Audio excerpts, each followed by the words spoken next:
bienvenue sur Public Sénat. Merci de nous rejoindre. Allons plus loin encore ce soir. Nous sommes ensemble pendant 1 heure. Voici le programme. C'est parti. Dans une demi-heure, entretien exceptionnel avec le spécialiste du dialogue social tendu. C'est Raymond Soubi, l'un des pilotes de la réforme des retraites de 2010, celle qui a fait passer l'âge de départ à 62 ans. Les milliers de personnes dans la rue, il connaît. Comment voit-il la démission de Jean-Paul Delevoye? Comment voit-il ce bras de fer entre l'exécutif et les syndicats? On prendra le temps de lui poser toutes ces questions ce soir. #ALPL si vous avez envie de réagir sur Twitter. Durant cette heure, nous irons aussi en salle des conférences pour recueillir les réactions des sénateurs et sénatrices. Ce sera avec vous, Fanny Conquis. Oui, Rebecca, nous serons avec Marie-Noëlle Lienemann. Nous parlerons évidemment de la réforme des retraites et de la grande grève qui est prévue demain. Mais la sénatrice a aussi une question à poser à Raymond Soubi qui sera votre invité, Rebecca. Ça très attentivement. Merci Fanny, à tout à l'heure. Mais d'abord, notre grand débat. Retour donc sur cette réforme des retraites décidément parsemée d'embûches. Il y a le blocage avec les syndicats, même si le dialogue va reprendre. On apprend qu'Édouard Philippe les recevra mercredi à 14h30. Toute l'Île-de-France paralysée. Et maintenant, il n'y a même plus le pilote. Pris dans la tourmente, Jean-Paul Delevoye a démissionné. Comment l'exécutif peut-il sortir de l'impasse? Quels enseignements politiques peut-on tirer de cette séquence houleuse? On va en discuter avec nos invités. D'abord, les dernières infos et les dernières réaction, c'est avec Jonathan Dupriez. La situation était devenue intenable pour Jean-Paul Delevoye. Depuis 8 jours, le haut-commissaire aux retraites est passé du statut d'habile négociateur de la réforme à celui de maillon faible du gouvernement. J'ai présenté ce jour ma démission au président de la République et au Premier ministre. Mon erreur est d'une légèreté coupable. Je la paye. C'est la dure loi de la responsabilité, de l'exemplarité et de la transparence qui doit s'appliquer à tous, et à moi en particulier. Ce macroniste de la première heure a omis plusieurs mandats dans sa déclaration d'intérêt auprès de la Haute Autorité pour la transparence de la vie publique. Et surtout, il a continué d'être rémunéré par un think tank après son entrée au gouvernement, cumul interdit par la Constitution. Mais jusqu'au bout, le gouvernement a tout tenté pour protéger Jean-Paul Delevoye. Dans cette affaire, je pense qu'il faut différencier la forme et le fond. Sur la forme, et je ne vais pas vous dire le contraire, c'est très regrettable. Sur le fond, si on regarde de quoi on parle, d'abord, il n'y a jamais eu de dissimulation de Jean-Paul Delevoye. Il a fait toute la lumière sur ce qu'il avait oublié de déclarer. Dans l'ensemble, les postes ne posent pas de problème. Très critique à son égard, les leaders de l'opposition, eux, se sont réjouis à l'annonce du départ du haut-commissaire aux retraites. La position de Delevoye, fragilisée par les mensonges à répétition et les potentiels conflits d'intérêts, était intenable.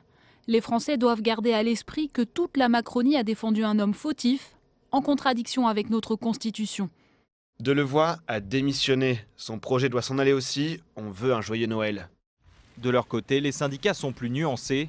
Certains, comme FO, louent son sens du dialogue, sa connaissance du dossier et ses convictions. À la CFDT, Laurent Berger salue lui une concertation loyale pour faire avancer les choses. Jean-Paul Delevoye était chargé depuis 18 mois de déminer le terrain avec les syndicats en amont de la réforme. Alors que la situation est bloquée à quelques jours de Noël, sa démission est un coup dur pour le gouvernement. Se pose désormais la question de son remplacement à la veille d'une journée de mobilisation décisive. Et on apprend ce soir, les invités parlent déjà, mais je vais vous les présenter dans un instant. Juste quand même cette dernière information, Édouard Philippe annonce qu'il recevra les syndicats et le patronat mercredi prochain à 14h30 dans le cadre de réunions bilatérales, puis jeudi dans le cadre de réunions multilatérales. Avec nous donc pour ce grand débat, Benjamin Morel, bienvenue. Vous êtes politologue et maître de conférences en droit public à Paris 2 Assas. Isabelle Vera-Masson, qui a donc renversé son verre d'eau sur elle, mais ça a l'air d'aller, directrice du laboratoire communication et politique du CNRS. Michaël Darmon, bienvenue de retour sur ce plateau, éditorialiste politique à Europe 1, bienvenue à vous également. Et Sébastien Crépel, bienvenue. Vous êtes co-directeur de la rédaction de l'Humanité. Merci à tous les quatre d'être ici. Merci. Michaël Darmon, Jean-Paul Delevoye démissionne. Il a bien fait, position devenue intenable. Oui, c'était absolument intenable et j'observe que le rituel très rodé maintenant donc au sein du gouvernement quand ces problèmes arrivent a été respecté. Pendant 2 jours, le gouvernement dit il a toute la confiance, on le soutient, tout le monde monte au créneau pour dire il est absolument honnête et le 3e jour, il démissionne. C'est exactement ce qui s'est passé avec tout le monde. Dès qu'un problème est apparu, on a bien compris que dès le début, que, étant donné et la personnalité et le sujet et les problèmes évoqués, à aucun moment il ne pourrait tenir plus de 3 jours. Effectivement, c'est ce qui s'est passé. Il n'y avait pas d'autre choix que de vite tenter de couper l'abcès, mais ça raconte aussi évidemment une autre histoire. Et on a l'impression que c'est vraiment Édouard Philippe qui reprend les choses en main, Isabelle Véra-Masson, puisqu'il annonce aussi ces réunions bilatérales et multilatérales avec les syndicats. C'est lui, Monsieur Retraite, maintenant, c'est plus Jean-Paul Delevoye. Oui, alors pour terminer ce que disait Michaël Darmon, il y a aussi toujours, il y a quand même le deuxième temps, ou quatrième, je ne sais pas quelle est votre organisation, c'est quand même le temps juridique. C'est-à-dire qu'il part aussi parce qu'il a une très grande possibilité. Il va arriver dans quelques jours apparemment. Exactement, donc il y a le risque d'être mis en examen parce que quand même, c'est pas une petite erreur, c'est pas une histoire de homard, etc. Là, on est dans des choses un peu plus sérieuses dans lesquelles la justice, à mon avis, va s'en emparer. Ouais. Donc voilà. Alors, qui maintenant va prendre la place? Moi, ce qui me frappe depuis pas mal de temps, c'est à quel point les retraites se sont un petit peu ont été prises en main par d'autres que Jean-Paul Delevoye depuis quand même pas mal de temps. On l'a vu arriver. C'est-à-dire pas mal de temps. Ces derniers jours, vous voulez dire? Non, un peu avant. Le sentiment que Jean-Paul Delevoye, sur certaines choses, il avait déjà été contredit. On disait qu'il n'était pas mécontent. Oui, il parlait de manière un peu trop libre dans certains domaines. Donc on voyait bien qu'il y avait des personnalités qui arrivaient, qui prenaient la parole sur ces questions-là, dont effectivement le Premier ministre, mais pas seulement.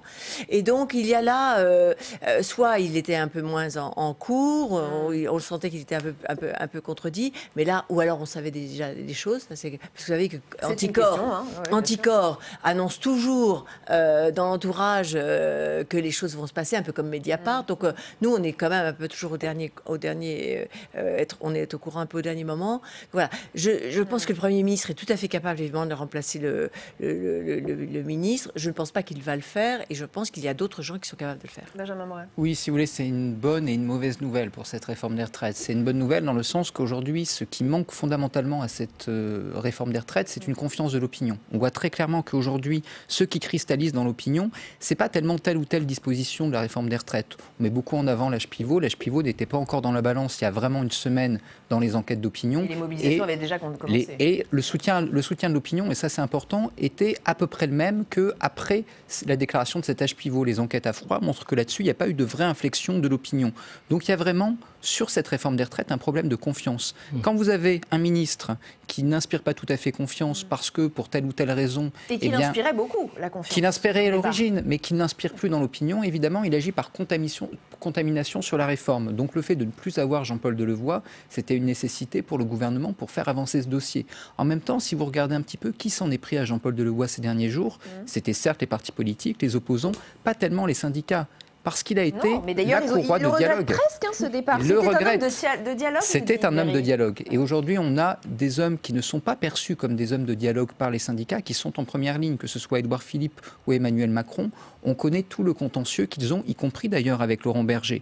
Donc Jean-Paul Delevoye était quand même cette courroie de transmission assez essentielle entre syndicats et gouvernement. Aujourd'hui, il n'est plus là.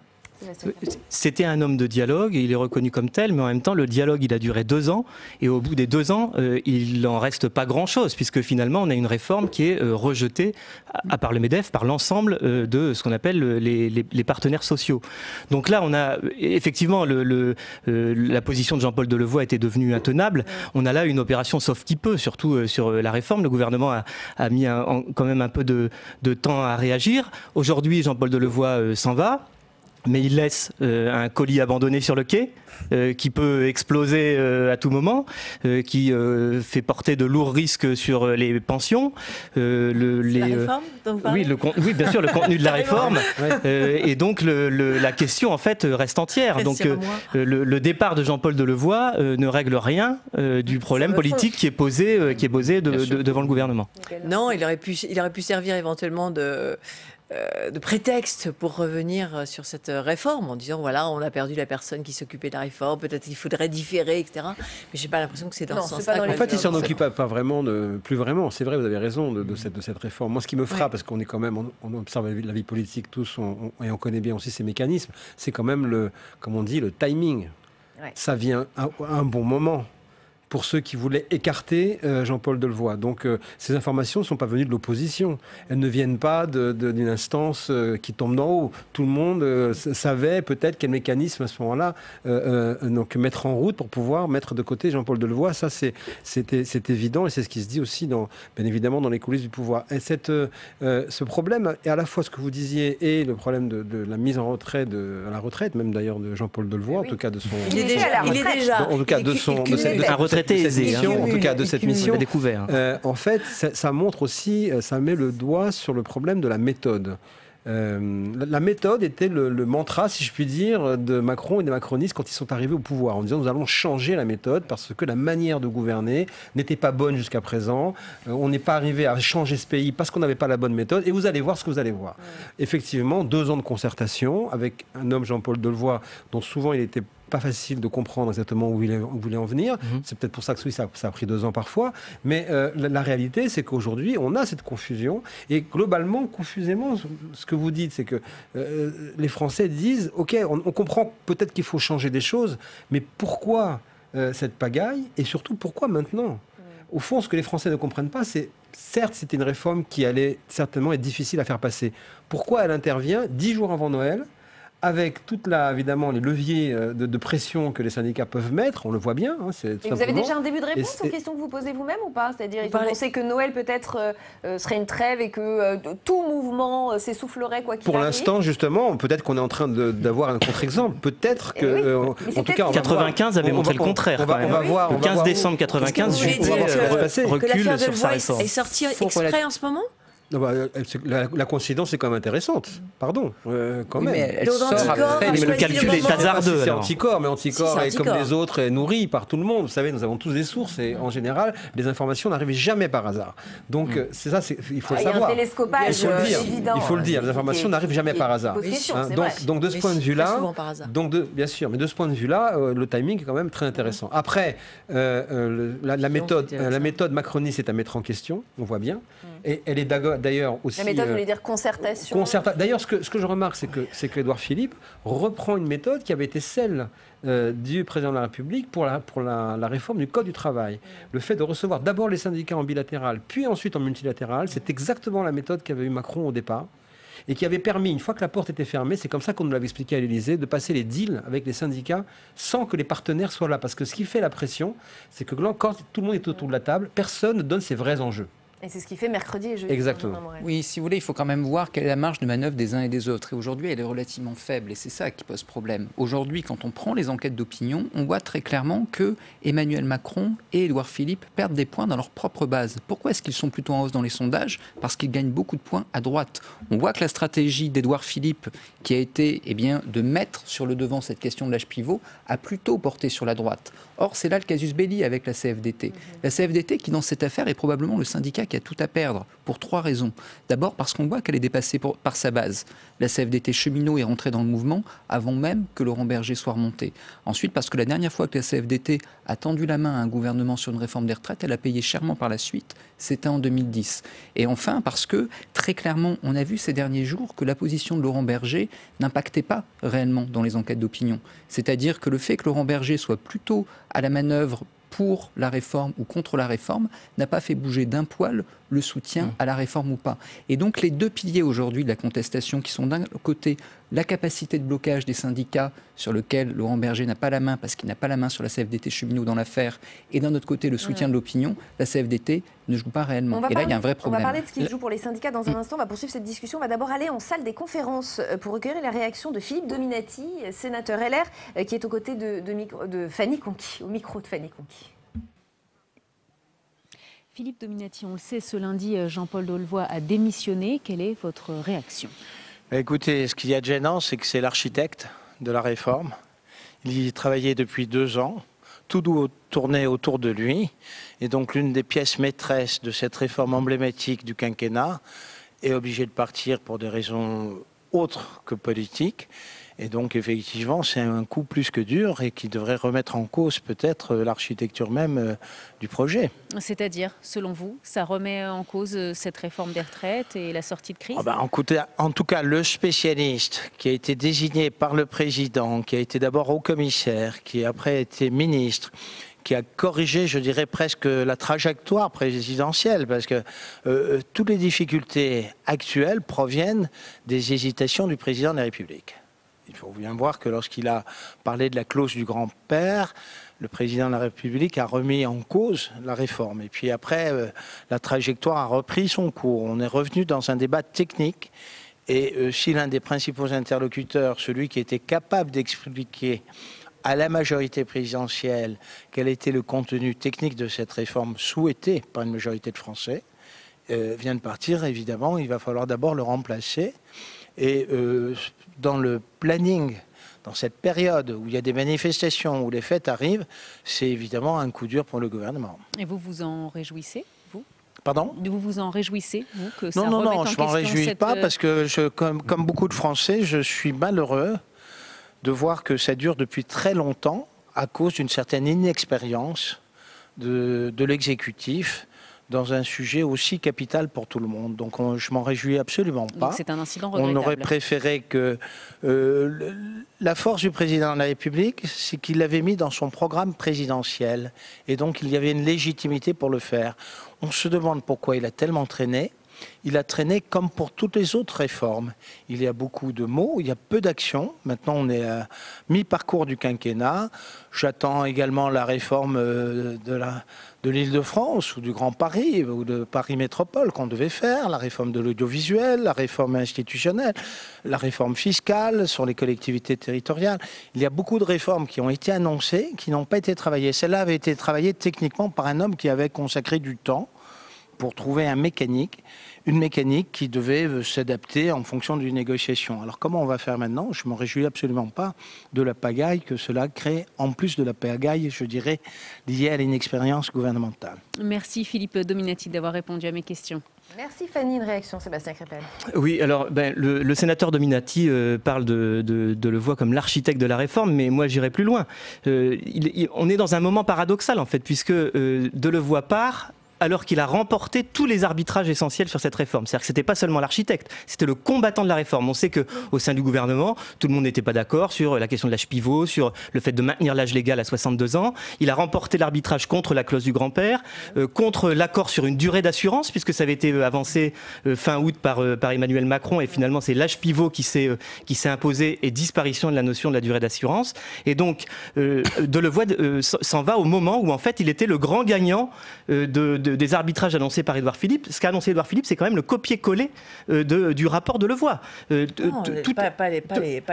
tous les grands paramètres. Les éléments paramétriques n'étaient pas dans le rapport de Levoy. Ah non, mais certes sur les éléments paramétriques, mais qu'est-ce qu'on appelle les éléments paramétriques ? C'est l'âge pivot, c'est ça le problème. C'est ça le problème. Sur lequel bloque la CFDT. Sur lequel bloque la CFDT, mais Delevoye était favorable à un âge pivot. Simplement, il l'imaginait pour tout le monde, puisque le système universel devait entrer en vigueur en 2025. Là, c'est peut-être la seule chose où il y a eu une concession par rapport à sa vision, mais ceci dit, c'est aussi un recul par rapport à la clause du grand-père, c'est-à-dire que c'est les générations à partir de 75 qui sont concernées. Conséquence, celles avant subiront aussi en quelque sorte un âge pivot qui n'était pas prévu, mais c'est la conséquence de ce compromis. Autre question qui se pose, et ça rejoint un peu ce que vous disiez, Benjamin Morel, mais je vais m'adresser à vous, Isabelle Véramasson. Est-ce que tout cela profite aux syndicats ? Est-ce qu'ils sont en train finalement de se refaire une santé, pour le dire un peu de manière triviale ? Dans le Parisien, on a pu lire cette phrase du politologue Dominique Andolfato. Finalement, ce mouvement contre la réforme des retraites redonne aux syndicats un quart d'heure de célébrité. C'est clair, c'est clair. On a beaucoup parlé de leur disparition, de leur défaite. Toutes les défaites sur les réformes concernant le travail. Ça veut dire que c'est aussi ça qui se joue ? Alors, ce qui se joue, c'est évidemment l'incroyable, pour moi, je suis frappée, l'incroyable paradoxe qui n'a pas l'air d'émouvoir l'opinion, qui est que les syndicats, depuis des années, critiquent toutes les réformes touchant aux retraites, mobilisent et échouent d'ailleurs toute leur mobilisation concernant les retraites. Et pourtant, ce système contre lequel ils se sont battus, ils sont en train d'en faire un éloge total. Ils ne veulent pas le voir remettre en question, dire que c'est le meilleur système de retraite du monde. On s'est replongé dans les archives de 2010 pour notre invité de l'entretien que vous découvrirez dans un instant. Et c'est vrai. Ah bah oui, mais ça ne dérange pas l'opinion de voir cet incroyable paradoxe qui consiste à dire, écoutez, arrêtez de vous battre pour quelque chose que vous avez constamment constamment critiqué, sur lequel vous êtes constamment battu et qui a d'énormes défauts. On le sait. C'est complètement faux, excusez-moi. Les syndicats, les syndicats sont pas en train de vanter un système qu'ils ont combattu. Le système actuel, ils ont combattu mais le meilleur système d'Europe, moi j'ai entendu. Non, oui, le meilleur système d'Europe dans la version qui avait été inventée en 1945 et les principes qui sont toujours actuels aujourd'hui. Mais ils combattent les réformes qui ont été introduites en 2003, 2010, dont ils estiment qu'ils affaiblissent ces principes de solidarité entre les générations. Pour revenir à votre question, effectivement, il y a là, pour les syndicats, un moment important dans lequel ils montrent qu'ils sont capables de mobiliser, capables de défendre un certain nombre d'idées, dans lequel ils ont apparemment des propositions, mais tout va dépendre évidemment du résultat. Parce que si demain la réforme est installée, est imposée, ce sera une autre défaite des syndicats les révolutionnaires, ou en tous les cas les plus radicaux, et une victoire des syndicats réformistes. Mais cet enjeu double, un peu politique de la part des syndicats, il vient aussi un peu brouiller le message. Est-ce qu'ils combattent par posture, aussi pour renaître de leurs cendres, parce qu'ils avaient un peu disparu du paysage ces dernières années, ou est-ce qu'ils le font avec cœur? Il y avait un enjeu mutuel, et pour le gouvernement, et pour les syndicats, on va dire, en général, puis évidemment ensuite réformistes, c'était de reprendre, le contrôle de la contestation sociale, le recadrage. Il faut se rappeler comment Édouard Philippe félicite les syndicats au soir de la première mobilisation le 5 décembre, en les félicitant pour la manière dont les manifestations se sont tenues. Parce que l'année dernière, ils n'avaient pas le téléphone des Gilets jaunes. Et ça partait dans tous les sens. Donc il y avait un intérêt pour le gouvernement à retrouver un interlocuteur de manière à montrer, au fond, ce à quoi on assiste aussi, hormis toutes les vicissitudes liées au conflit, au fait que la démocratie sociale fonctionne. Oui, mais c'est des interlocuteurs qu'ils avaient eux-mêmes snobés et qu'ils avaient mis eux-mêmes de côté. D'abord, et c'est l'autre enjeu, c'est effectivement l'enjeu de l'acte 2, c'est-à-dire revenir avec les corps intermédiaires, renouer contact avec tous ceux qu'ils avaient, avec ce vieux monde qui a quand même beaucoup d'avenir encore, et effectivement, manifestement, et avec en fait tous ces corps intermédiaires qu'ils avaient mis de côté et avec lesquels ils voulaient renouer. Or, donc le conflit auquel on assiste, au fond, reprend un peu le catalogue, c'est-à-dire on est dans la contestation sociale, il y a la mobilisation, il y a tous les ennuis qui vont avec, mais le pays n'est pas entièrement bloqué. Attention, il faut aussi voir ça en image globale. C'est l'Île-de-France. C'est l'Île-de-France, la CNCL, les trains qui sont bloqués, qui empêchent peut-être de circuler un peu dans le pays, mais le pays n'est pas bloqué. Dans le service privé, dans le monde du salariat privé, il n'y a pas de débrayage, il n'y a pas de conflits sociaux. La CFDT ne met pas le feu dans le secteur privé. Donc de ce point de vue-là, on est quand même sur un conflit assez cadré, et qui va quand même aussi trouver effectivement une sortie de conflit qui sera classique. Et une opinion qui évolue peu, vous le disiez, l'opinion c'est crucial dans ce dossier et on va y venir. Il se trouve qu'elle n'évolue pas beaucoup depuis le début du mouvement. Je donne juste quelques chiffres puisque vous le disiez un peu, Benjamin Morel. C'est le dernier sondage IFOP paru dans le JDD hier. 54% des sondés soutiennent ou nourrissent de la sympathie pour la mobilisation. C'était 46% le 1er décembre avant le début du mouvement et 30% des Français interrogés lui sont hostiles. Oui, on a des enquêtes d'opinion qui sont assez stables en fait. Quand on regarde un petit peu ce qui s'est passé, on voit que l'opinion s'est cristallisée assez tôt. Elle s'est cristallisée dès le mois de juillet, dès le mois d'août. Dès le moment où on a vu le rapport de Levoix, on a commencé à avoir des infographies dans un certain nombre de journaux, notamment le Parisien, qui montraient combien perdrait un ménage, combien perdrait un homme seul, etc. Ils y tiennent à leur retraite, les Français. Ils y tiennent, si vous voulez. Et dès ce moment-là, quelle que soit la validité de ces études, en tout cas, elles ont imprimé dans l'opinion. Et ensuite, tous les débats qu'on a pu avoir, et c'est ça qui est très difficile pour le gouvernement, n'ont pas réellement changé cette première approche de la réforme, qui a été une approche plutôt négative. Et du coup, un soutien aux syndicats et un soutien aux grévistes qui, en fait, se rapprochent d'une forme de grève par procuration. Après, sur ces syndicats, ils sont en effet aujourd'hui forts parce qu'ils ont un soutien de l'opinion qui apparaît assez structurel et une responsabilité de la grève. Je parle de l'opinion, c'est que finalement, ils dépendent beaucoup de l'opinion. Ils dépendent beaucoup de l'opinion, d'autant que cette opinion, aujourd'hui, non seulement les soutient, mais impute la responsabilité des blocages, non pas à ces syndicats, mais au gouvernement, assez majoritairement. Et là, il va y avoir en effet, vous le disiez, tout le pays n'est pas bloqué, ça va être beaucoup plus impactant pour les vacances de Noël, il va y avoir un vrai enjeu au niveau des vacances de Noël. Donc ces syndicats aujourd'hui sont en position de force, ça ne leur est pas arrivé depuis la réforme sur le CPE sous Dominique de Villepin, donc vous avez tout de même 15 ans de vide, en fait, de victoire syndicale. Donc là, en effet, ils tiennent quelque chose. Et en même temps, ils ne sont pas si forts que ça. Comme je le disais tout à l'heure, outre le cas de la CFDT, on a des syndicats également qui ont été dépassés il y a un an par le mouvement des Gilets jaunes, et peut-être encore plus grave pour eux, qui aujourd'hui sont dépassés par leur base. Souvenez-vous de l'histoire du droit de retrait il y a 1 mois, 2 mois.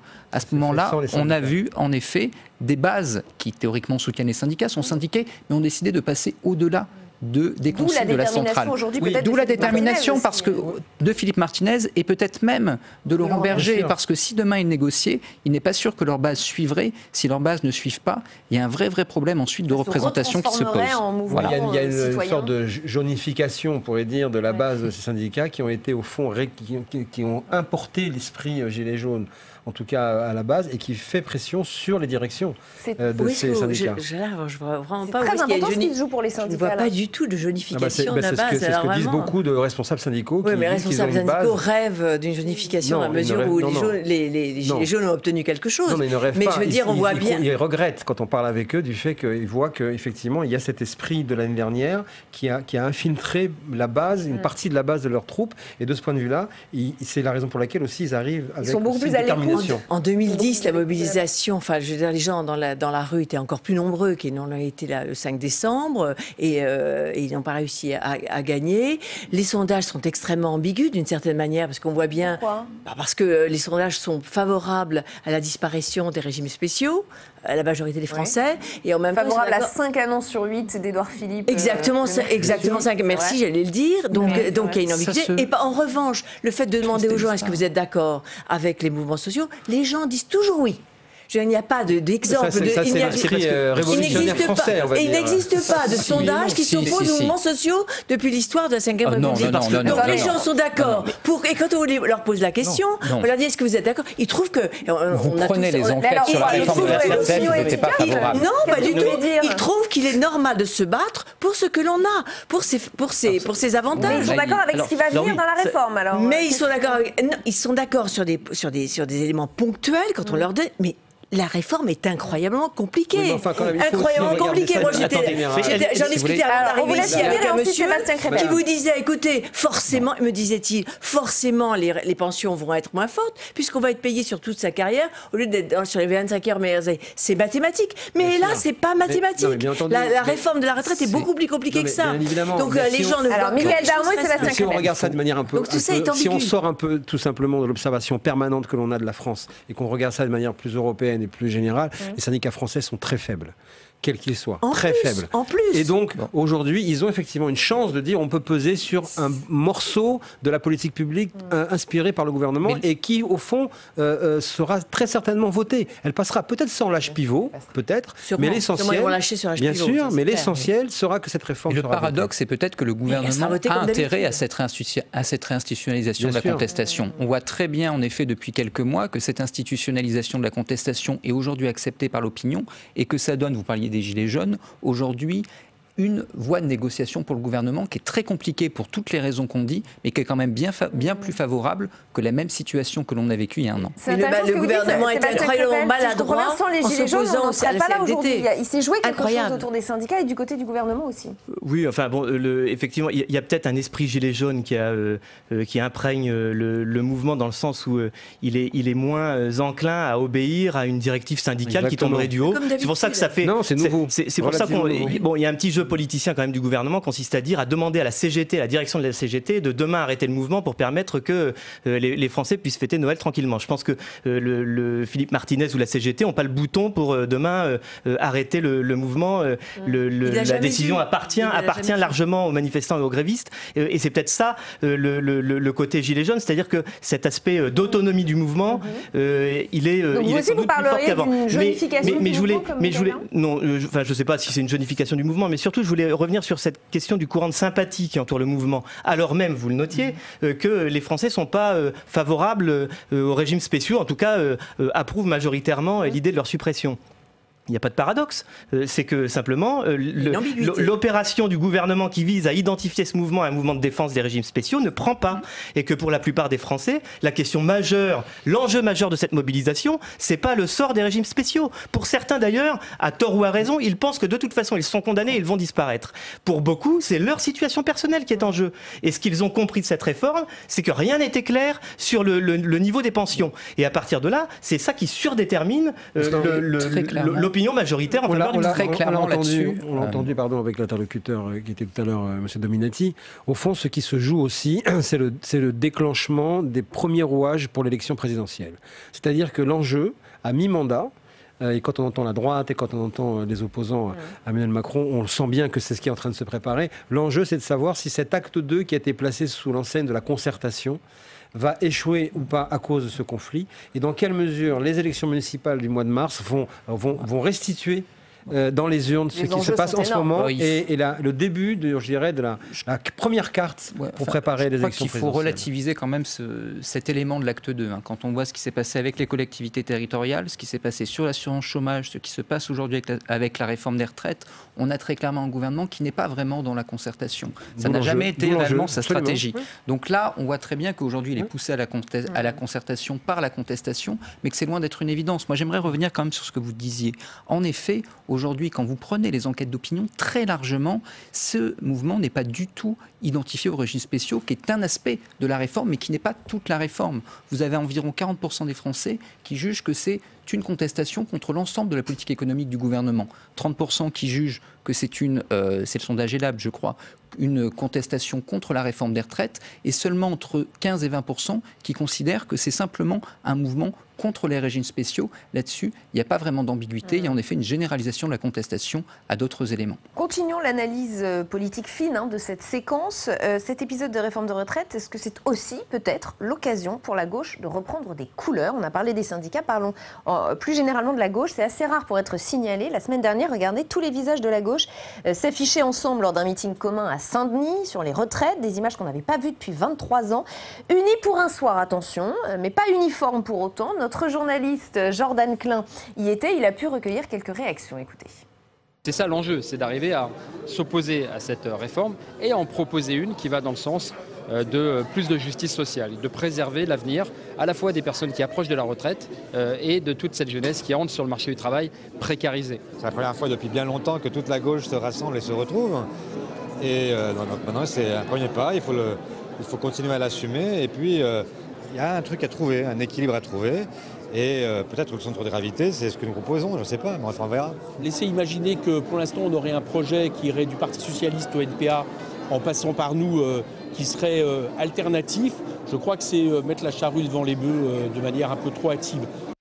Voilà, il est plus prudent. Sébastien Crépel, vous représentez l'Humanité sur ce plateau. Est-ce que vous sentez une gauche, alors non pas unie, on l'a bien entendu, mais peut-être revivifiée grâce à cette réforme des retraites. Revivifié certainement. Enfin, en tout cas, il y a un front du refus incontestable qui s'est formé. Et c'est vrai que le plateau qui a été réuni à Saint-Denis est assez inédit. Voilà, puisqu'on a mis des gens côte à côte. Je ne sais pas si c'est n'importe quoi, mais en tout cas, côte à côte, qui n'avaient pas l'habitude de se parler et de se battre ensemble. On les trouvait quand même souvent dans la rue contre certaines réformes.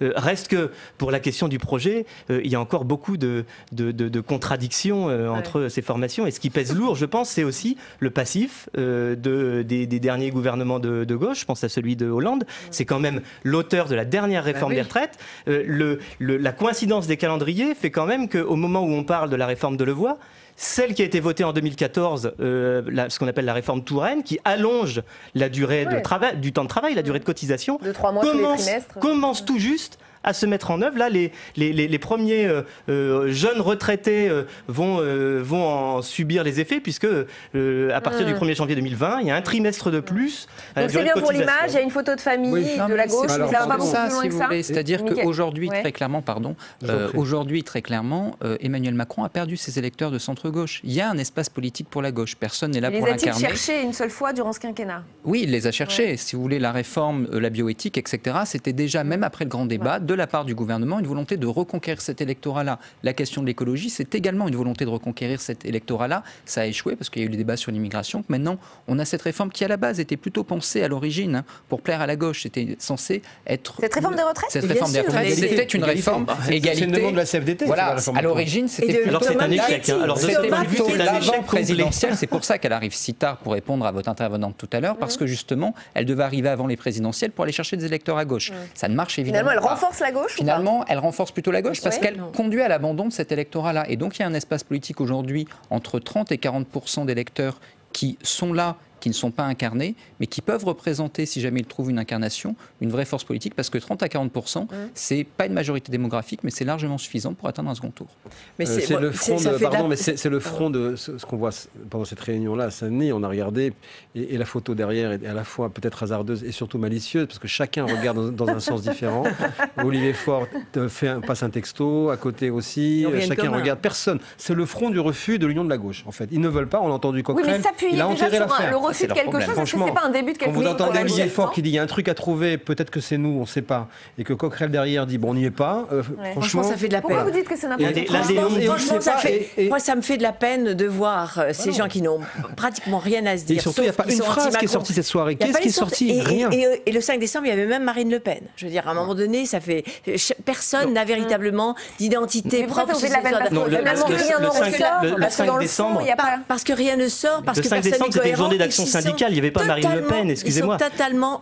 Enfin, je veux dire, personne n'a véritablement d'identité sur cette question-là. Pourquoi? Parce qu'effectivement, la réforme, elle avait été prônée par des gens de gauche, même d'extrême gauche, parce que Thomas Piketty et Antoine Bozio ont travaillé et ont proposé ça, et que c'est probablement pour presque une question de communication politique. La RM, c'est dit formidable, c'est un truc qui fait du en même temps, c'est en même temps une idée de gauche et une idée de droite. Et puis maintenant, donc ils ont adopté cette réforme, elle est partie, donc ils pensaient que tout le monde allait être plutôt dans ce sens-là. Or, c'est pas du tout ce qui se passe. Et puis surtout, il y a le problème de l'âge pivot. Et là, c'est Édouard Philippe qui porte cet âge pivot, et là, qui est une idée de droite. Et pourquoi est-ce que c'est une idée de droite? Parce que l'obsession d'Emmanuel Macron, qui n'est plutôt pas favorable à l'âge pivot, puisque lui, il l'avait dit lui-même, il était plus favorable à tenir compte de la durée de travail. Donc pourquoi est-ce qu'il se met derrière Édouard Philippe? C'est parce qu'il voit l'objectif de 2022 et qu'il ne veut surtout pas laisser de place à un candidat centre-droit. Donc, on fait un cadeau au MEDEF, on fait disparaître l'espace de centre-droit qui pourrait, un Xavier Bertrand, on imagine, ou un François Baroin, qui pourrait l'empêcher d'avoir un face-à-face avec Marine Le Pen. Donc on est là vraiment dans la politique la plus stratégique. 1 minute alors. Sébastien Clapel et ensuite... Non, alors juste un mot, ne confondez pas tout avec Le Pen quand même. Le Pen, elle appelle à arrêter la grève mercredi. Oui, donc c'est Janus au de visage. Non mais on dit d'un côté qu'il faut manifester, mais de l'autre on s'aborde le mouvement de grève. Donc, bon, mais la gauche est en train de rater donc le 5 décembre, elle n'était pas avec les salariés. Pour l'instant, effectivement, elle est inaudible. 2, elle est en train de subir, d'abord, tout ce qu'elle a quand même subi depuis des années. Il y a une difficulté à trouver et des termes, et des idées, et une incarnation. Mais surtout, il y a aussi, justement, ce geste de Marine Le Pen qui est maintenant de se positionner du côté d'un conflit social. C'est la première fois. Parce qu'elle veut bloquer le rassemblement du deuxième tour. Elle veut faire en sorte qu'au deuxième tour, les catégories populaires, en 2022, n'aillent pas voter au moins vers Emmanuel Macron, si c'est lui. Ça a déjà été le cas au dernier présidentiel. Mais en tout cas, renforcer cela, parce que ce sera la condition pour pouvoir... Et la récupération avec un Mélenchon qui l'accueille. Aujourd'hui, il y a très clairement un espace politique. Encore une fois, celui qui pouvait l'occuper durant cette contestation sur la retraite, c'était plutôt Jean-Luc Mélenchon. Là encore, on voit toutes les difficultés aujourd'hui de communiquer, parce que de quoi on parle aujourd'hui sur Jean-Luc Mélenchon? De son message avec la question du CRIF. Donc on voit que là, très très clairement aujourd'hui, c'est pas l'espace politique qui manque à la gauche, c'est vraiment il n'a pas été en capacité depuis 2009. Et on doit s'arrêter là. Merci beaucoup à tous les quatre d'avoir participé à ce grand débat. La suite d'ALPL, c'est l'entretien. Nous recevons ce soir Raymond Soubi. Il était le conseiller social de Nicolas Sarkozy. Il fait partie de ceux qui ont mené la réforme des retraites de 2010. J'en parlais il y a un instant. Celle qui a quand même fait descendre des millions de personnes dans la rue puisqu'elle repoussait l'âge de départ à la retraite. Comment voit-il la situation actuelle? On va prendre le temps d'analyser les choses avec lui, avec un peu de recul historique. D'abord, le blocage actuel entre l'exécutif et les syndicats. C'est avec Cécile Sixouf. Qui cédera le premier, Édouard Philippe ou Laurent Berger? Depuis mercredi et les annonces du Premier ministre sur la réforme des retraites, le secrétaire général de la CFDT, Laurent Berger, ne décolère pas. S'il est pour un système universel, la mise en place d'un âge pivot à 64 ans ne passe pas. Un bras de fer entre les deux hommes s'est engagé par médias interposés sur ce point dès mercredi soir. La CFDT, elle est contre cette mesure d'économie. Donc la CFDT, elle veut que le gouvernement revienne en arrière sur cette mesure paramétrique, cette mesure d'économie, de faire travailler les gens plus longtemps dès 2022. Si les partenaires sociaux, organisations syndicales et patronales, qui croient au régime universel, se mettent d'accord pour dire quel est le chemin qui permet d'arriver à l'équilibre, la trajectoire et les instruments, je prends. Aucun problème. Je fais mien leurs propositions. Porte ouverte et main tendue, le lendemain, Édouard Philippe propose dans un tweet une réunion à Matignon pour reprendre le dialogue. Mais pas question pour autant de revenir sur l'âge de 64 ans, sans proposition alternative des syndicats pour équilibrer les comptes. Dans une interview aux Parisiens ce dimanche, le Premier ministre assume de dire la vérité aux Français. Du côté de Laurent Berger, pas question non plus de céder. Dans une interview au JDD, il persiste et signe.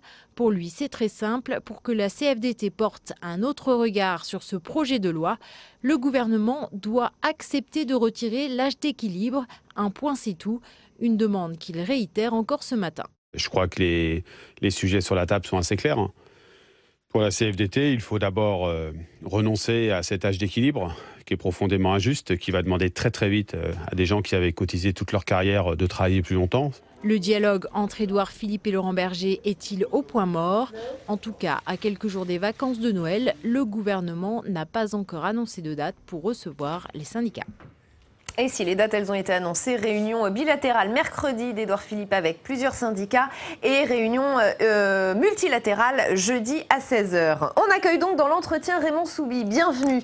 Merci d'être avec nous. Vous êtes président du groupe de conseil Alixio, société de conseil en ressources humaines, ancien conseiller social de Nicolas Sarkozy, je le disais. Vous avez été l'un des piliers de la réforme des retraites de 2010, celle qui a donc repoussé l'âge légal de départ à la retraite à 62 ans et celle qui a aussi mis des millions de personnes dans la rue, on va y revenir. Revenons peut-être d'abord sur l'information du jour, cette démission de Jean-Paul Delevoye.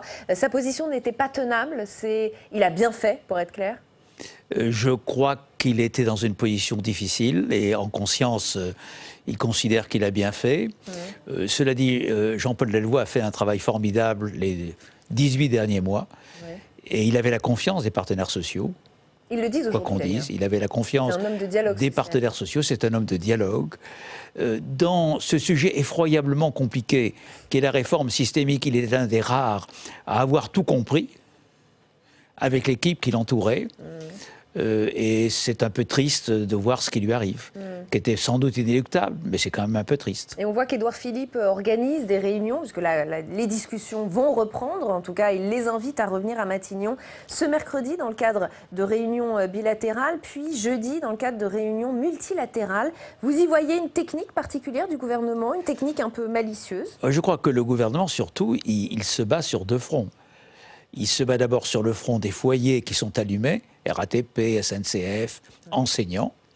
Et il a délégué pour discuter avec les syndicats en question les dirigeants, président SNCF, président RATP, ministre de l'Éducation nationale. Et c'est, je crois, le plus important.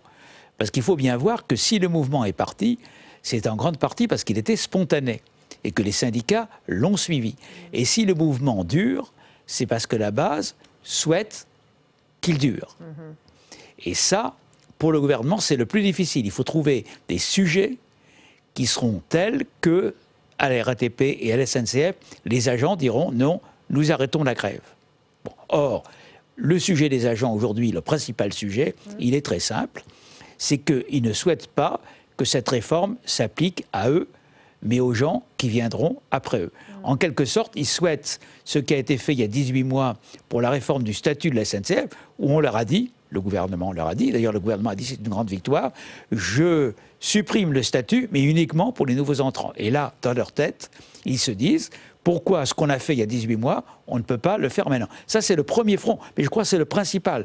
Tant que ceci ne sera pas réglé, les grèves continueront. Et puis vous avez ensuite le front de discussion avec les confédérations, qui n'ont pas toujours le pouvoir ni sur leur fédération, ni sur leur base, et en particulier avec les syndicats dits réformistes, CFDT, UNSA, CFTC, qui sont, eux, sur un deuxième front, qui est celui de la réforme financière. Parce que ce qui complique la situation, c'est qu'on a deux réformes. La réforme systémique. Et la paramétrique. Et la paramétrique. Et la réforme financière. Et ça, c'est un sujet de confédération. Parce qu'il faut voir qu'à la SNCF, à la RATP, les agents, l'âge pivot, ils n'en parlent pas. Vous ne le voyez pas figurer dans les tracts, etc. Et donc, il faut que le gouvernement gagne sur, j'allais dire, les deux fronts, principalement le front des entreprises, parce que c'est là que sont les grévistes, et puis le front des confédérations pour avoir un dialogue, en tout cas, avec les organisations réformistes, dont je rappelle quand même que l'une d'entre elles, qui est la CFDT, soutient la réforme systémique depuis plus de 10 ans. Et pas la paramétrique, c'est bien ça qui bloque. Raymond Soubi, comme tous les lundis dans l'entretien, nous faisons intervenir un sénateur ou une sénatrice pour nous faire part de son analyse et aussi pour poser une question à notre invité, vous en l'occurrence ce soir. C'est Marie-Noëlle Lienemann qui va se prêter au jeu. Marie-Noëlle Lienemann qui est en salle des conférences avec Fanny Conquis en direct depuis la salle des conférences. Fanny. Oui, Marie-Noëlle Lienemann, on le sait, demain il y a une grande grève prévue, une grande manifestation. Est-ce que vous pensez qu'en fonction de la mobilisation, si la mobilisation est très forte, est-ce que vous pensez que le gouvernement peut reculer sur cette réforme ? En tout cas, il faut tout faire pour qu'il recule, parce que si on est dans une démocratie où la grande majorité de l'opinion, plus des grands mouvements sociaux dans tous les corps de métier, s'opposent à une réforme qui manifestement va détricoter notre modèle social et républicain, s'il ne veut pas écouter, on ouvre des portes très dangereuses pour notre démocratie et bien sûr pour notre modèle social. Donc moi j'espère que ce mouvement va être fort et que le gouvernement devra retirer son projet, rediscuter autrement sur l'avenir des retraites. Je ne pense pas qu'il y a urgence sur une réforme des retraites car le déficit qu'on nous annonce, d'abord il est pseudo-lointain mais il a été largement artificiellement créé. Beaucoup d'économistes le montrent. On ne tient pas compte d'une augmentation des salaires, on réduit massivement les postes en fonction publique, on ne compense pas les pertes de cotisations sociales comme la loi le prévoyait jusqu'à présent. Donc on est en train d'artificiellement mettre en déficit ce régime des retraites pour pouvoir faire passer une réforme libérale dont la finalité à terme, c'est de baisser les rentes et de faire travailler plus nos concitoyens. Si le gouvernement ne recule pas cette semaine, est-ce que vous pensez que les grévistes doivent poursuivre la grève pendant Noël ? Est-ce qu'il ne faut pas une trêve pendant les fêtes ? Écoutez, je ne suis pas leader syndical. Je considère que ce sont les salariés et les syndicats qui mènent ce mouvement et que c'est à eux que revient la responsabilité de l'organiser. Maintenant, je vois le chantage permanent qui est fait et on sait bien comment ça se passe. On commence, évidemment, les usagers sont exaspérés parce que ça perturbe leur vie quotidienne, mais en même temps, on sait bien aussi que si il y a arrêt de ce genre de mouvement, c'est très difficile de reprendre après la mobilisation. Et donc, ce chantage pour faire passer une réforme qui aura des conséquences très longtemps, très durablement, si par malheur elle passait, je dirais que d'une certaine façon, un effort aujourd'hui vaut bien la protection de notre modèle social. Alors, Marie-Noëlle Lienemann, vous le savez, Raymond Soubi est en plateau avec Rebecca Fitoussi. Avez-vous une question à lui poser ? J'en ai deux, peut-être en une. La première, c'est de lui demander si, comme M. Fillon, il estime qu'au fond, la volonté de changer notre système par un système par points n'a pas comme grande finalité d'arriver à baisser le niveau des retraites par la baisse annuelle du point, ou en tout cas sa non-revalorisation. Et la deuxième réponse, la deuxième question, c'est est-ce qu'il ne voit pas un grand danger sur notre modèle social et républicain à systématiquement contourner les syndicats et à finalement donner à une automaticité ou à une gestion technocratique nos grands choix. Ça a été fait pour l'UNEDIC, ça se prépare pour les retraites. Est-ce qu'il n'est pas temps que nous défendions une certaine idée du modèle social à la française ? Merci Marie-Noëlle Lienemann d'avoir répondu à mes questions et d'avoir posé cette question à Raymond Soubi. Voilà Rebecca. Double question donc, merci beaucoup Fanny, je vous laisse répondre. Raymond Soubi, d'abord ce système par points, est-ce qu'en fait il est destiné à baisser les pensions? C'est ça la question. Écoutez, oui, mais j'ai cru comprendre que dans... oui à la question, mais non pas à la réponse. D'accord. Non, le système par points, en pure logique, devrait être en effet un facteur d'ajustement dans le temps pour avoir l'équilibre financier. Donc, Mme Lienemann n'a pas tort. Simplement, ce qu'on peut constater, c'est que dans les annonces du gouvernement, il est dit, premièrement, que le point est indexé sur les salaires, et deuxièmement, qu'on va inscrire dans la loi qu'il ne peut pas baisser. Donc, logiquement, c'est une réponse. On est censé être rassuré. Donc, on est censé être rassuré. Là, il y a un problème de confiance. Ce qui veut dire, par ailleurs, que si ce n'est pas par la variation du point qu'on assure l'équilibre du régime, comment l'assure-t-on?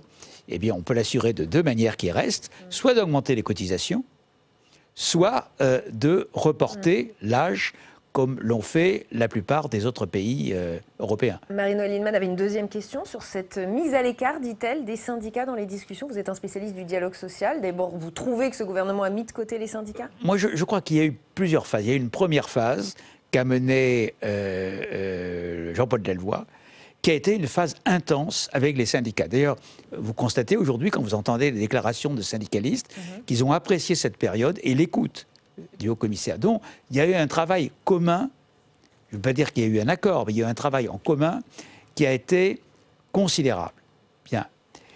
Ensuite, une réforme des retraites, et ça a toujours été le cas, même sous François Mitterrand, en 1981, lorsqu'on est passé à 60 ans, ne résulte pas d'accords sociaux.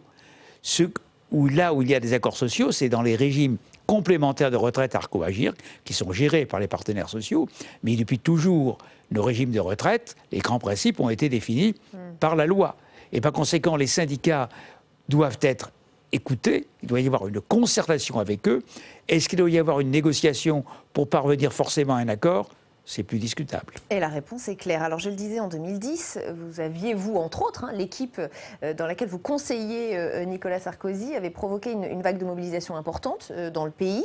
À 8 reprises, plusieurs millions de salariés des secteurs publics et privés se sont mobilisés. Les 8 principaux syndicats ont contesté la réforme. Se sont même joints au mouvement les syndicats lycéens. C'était il n'y a pas si longtemps que ça. Regardez ces images. On s'est donc replongé dans les archives. On a retrouvé un extrait sonore de Jean-Claude Mailly, tout aussi déterminé que les syndicats aujourd'hui. On en écoute un extrait, je vous fais réagir ensuite. J'ai confirmé au ministre qu'il était hors de question pour Force ouvrière d'accepter ou un recul de l'âge de la retraite ou un allongement de la durée de cotisation. Donc, gros bras de fer à l'époque aussi. Comment vous avez fait pour gagner ce bras de fer? Oui, la situation était semblable et très différente. Pourquoi? Parce qu'il y avait un déficit considérable des régimes de retraite, dû à la crise financière de 2008 et dû aux perspectives des rapports actifs-inactifs. Pour citer un chiffre simple, il manquait 30 milliards d'euros dès l'année 2016, quand même une somme considérable. Et donc, le seul moyen de trouver cette somme était de reporter l'âge de la retraite, comme l'avaient fait la plupart des pays européens. Et sur ce sujet, le président de la République et le gouvernement ont décidé de ne pas transiger, parce que c'était l'avenir du système des retraites qui était en jeu. Et les discussions que nous avions eues, que moi j'ai eues, avec les syndicats, ils disaient « nous ne pourrons jamais l'accepter ». Et nous disions « nous ne pourrons jamais y renoncer ». Et donc... Mais c'est semblable à ce qui se passe en un sens, non. Il y a de la détermination des deux côtés. C'était plus clair, parce qu'il y avait une détermination des deux côtés. Mais alors, ce qui s'est passé, vous l'avez dit, ce sont des manifestations dans la rue. Mais à la différence de la situation d'aujourd'hui, il n'y a pas eu de grande grève paralysant le secteur public. Il y a eu des manifestations dans la rue. Il n'y avait pas les Black Blocs.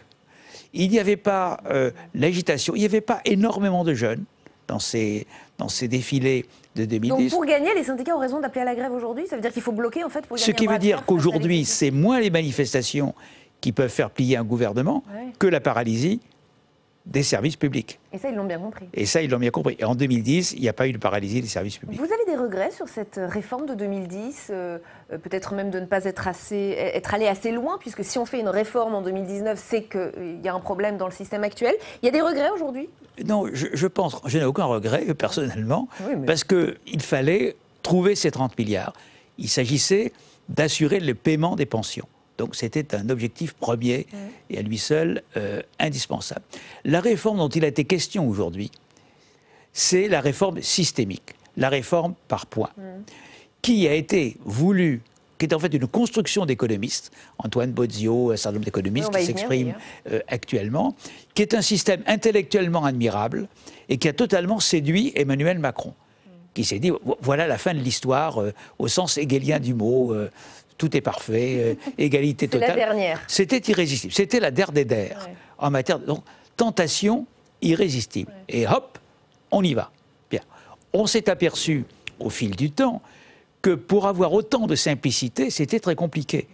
Parce qu'il fallait dénouer beaucoup de situations qu'il y avait des parcours de transition pour les corporations différentes et qu'à la fin du fait, on allait avoir des situations de grande inégalité et différence pour arriver au système final. Et il s'est ajouté un point supplémentaire que n'avait pas prévu, et il ne pouvait pas le prévoir, Emmanuel Macron, c'est le déficit financier, qui n'existait pas au moment où il était candidat à la présidentielle, et qui est apparu. Madame Lienemann a raison de dire que c'est un déficit qui vient principalement de moindres recettes de l'État, dû à la baisse du nombre des fonctionnaires et dû à certaines exonérations de l'État. Mais c'est quand même un déficit. Vous parliez d'Antoine Bozio, qui est l'inspirateur de cette réforme, effectivement. Alors, dans Le Monde, il a quand même exprimé sa grande déception. Il parle carrément d'un formidable gâchis. Il s'attendait au blocage sur les enseignants, par exemple, mais il reproche au gouvernement d'être resté encore trop flou, d'avoir manqué d'éléments chiffrés. Vous aussi, vous parleriez d'un grand gâchis. Sur le papier, elle était belle, cette réforme, elle était parfaite. Moi, je crois qu'elle est parfaite le jour final où on s'y trouve, mais qu'elle n'est pas parfaite maintenant et qu'elle n'est pas parfaite dans le parcours pour y aller. Pourquoi? Parce que c'est un principe dans lequel vous avez des gagnants. D'ailleurs, le gouvernement le dit tout le temps. Mais si vous avez autant de gagnants à équilibre financier constant, comme dirait M. Lapalisse, vous avez les perdants. Bon, or, et vous avez deux catégories de perdants. Vous avez ceux qui l'ont vu tout de suite, c'est les régimes spéciaux et les enseignants. Parce que c'était évident. C'était évident, donc c'est cela qu'on entend. Et puis, vous avez une série de perdants qui ne l'ont pas encore vu, qui d'ailleurs sont un peu suspicieux. Ils se disent, mais dans cette histoire, j'y gagne pas. Ils ne savent pas trop. Voyez. Et donc, les enseignants ont tardé à le voir, mais ils l'ont vu. Les enseignants ont tardé à le voir. Ils l'ont vu moins vite qu'elle a raté, mais ils ont fini par le voir. Pas sûr que le gouvernement l'ait vu non plus, d'ailleurs. C'est pas sûr que le gouvernement l'ait vu non plus, ou du moins, il l'a vu comme un sujet théorique et non pas comme un sujet qui allait embraser la situation. Pourtant, quand vous touchez aux enseignants, Or, qui sont déjà mal c'est payés évident. dans le pays. Vous aviez l'autre catégorie, les avocats. Les avocats, ils ont un régime qui ne demande rien à l'État. Ils étaient heureux entre eux. Ils avaient des réserves absolument considérables. On leur dit, mes enfants, on va vous mettre dans le régime universel. Donc, ils étaient furieux. Et là, on tire la pelote. Qu'est-ce qu'a dit le gouvernement il y a 3 jours aux avocats? Il leur a dit, vous allez garder vos réserves. Et aux policiers aussi Christophe Castaner a promis un... Alors, aux policiers, on leur a dit qu'on n'allait rien toucher. Bon, ce qui montre que quand même, les professions qui présentent des risques pour le gouvernement, soit politique, soit de blocage, on cède devant elles. Donc, ces quelques précédents ne sont pas de nature à faciliter le retour au calme dans les entreprises RATP, SNCF. Raymond Soubi, il ne reste que 2 minutes, j'ai envie de dire, malheureusement. Disons-le, c'est un moment fort aussi pour le syndicalisme français. On en parlait dans le débat il y a un instant, qu'il y avait un syndicalisme qui avait un peu perdu en crédibilité ces dernières années. Aujourd'hui, 2 leaders sont de retour sur le devant de la scène, pour de bon. Philippe Martinez pour la CGT et Laurent Berger pour la CFDT, qui incarnent tous les deux d'ailleurs 2 syndicalismes très différents. Ce sont des leaders poussés par leur base. Ils jouent gros, eux aussi. Je crois qu'ils sont poussés par leur base, clairement. Philippe Martinez, clairement. Mais c'est le principe, je suis leur chef, donc je les suis. Ou plutôt, je les suis, donc je suis leur chef. On peut le prendre dans les deux sens. Mais en réalité, c'est la base qui est partie. Ce n'est pas les syndicats qui l'ont voulu. Et dans le cas de la CFDT, ce que met en avant Laurent Berger, c'est la réforme financière, qui est le problème de l'âge pivot. Ce qui est un peu paradoxal, parce que l'âge pivot, il a été institué dans les régimes complémentaires de retraite à GIRC, dans un accord signé par qui?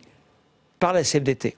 Et donc, en fait, aucun des deux ne veut prendre la responsabilité, chacun dans son style, de trop céder face au gouvernement, alors qu'ils savent que leurs bases sont toujours très échauffées. Ils jouent quoi, selon vous? Ils jouent l'avenir du syndicalisme français? Eh bien, je crois qu'ils jouent l'avenir du syndicalisme français. Mais ce qui se passe là, c'est qu'on voit les syndicats beaucoup, alors qu'on ne les voyait plus beaucoup.